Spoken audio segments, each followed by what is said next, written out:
single day I'm gonna make something great. That's my way. Every single day I'm gonna make something great. Karena tidak ada larangan berjualan minuman keras, kita basmi saja penjual dan pembeli minuman yang meresahkan rakyat kita itu, Kanda Prabu. Kita tidak bisa bertindak tanpa landasan undang-undang Mantili. Meskipun hukum Malima itu, ini kesekian kalinya pembunuhan dilakukan oleh para pemabuk. Saya ingin kalian melaporkan secara jujur dan lengkap.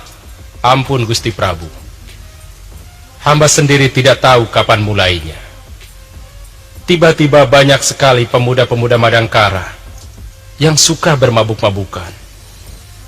Warung-warung tuak dan arak tumbuh seperti jamur. Sementara kami tidak bisa menindak mereka karena tidak ada larangan berjualan minuman keras. Kita basmi saja penjual dan pembeli minuman yang meresahkan rakyat kita itu, Kanda Prabu. Kita tidak bisa bertindak tanpa landasan undang-undang Mantili. Meskipun hukum Malima itu jelas bisa dipakai untuk menahan para pemabuk. Yang perlu kita pikirkan adalah peraturan untuk pembuat dan penjualnya. Hamba mohon, Gusti Prabu akan bijaksana dalam memutuskan undang-undangnya. Karena selama ini kami menetapkan pajak yang sangat tinggi kepada pembuat minuman keras dan juga kepada penjualnya. Dan hasilnya cukup membantu pembangunan kita. Tapi ada satu hal yang jauh lebih penting daripada sekedar pemasukan uang untuk negara, Paman Rangga, yaitu rusaknya perilaku anak-anak muda Madangkara.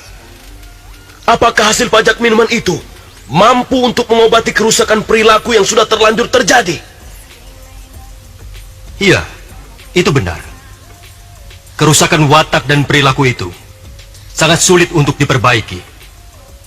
Dan perilaku yang buruk dari para pemuda kita akan memberi citra yang buruk pada para pedagang manca yang berniaga di negeri ini. Akhirnya pelan, tapi pasti, mereka akan meninggalkan Madangkara sebagai tempat singgah perniagaan mereka. Dan kalau itu terjadi, maka perdagangan kita akan mati. Ampun Gusti Prabu, pendapat hamba ini mungkin agak terlalu berlebihan.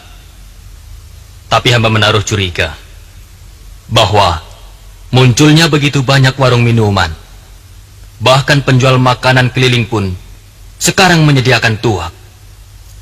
Hamba yakin bahwa semua ini ada yang mengatur, ada yang merencanakan untuk maksud-maksud tertentu.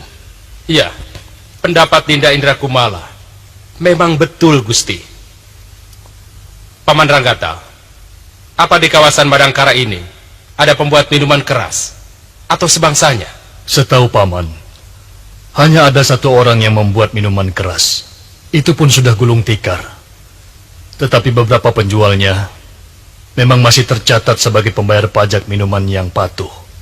Sebelum kita bertindak, sebaiknya kita selidiki dulu asal-usul minuman keras itu, sehingga kita mampu menghancurkan sampai ke akarnya.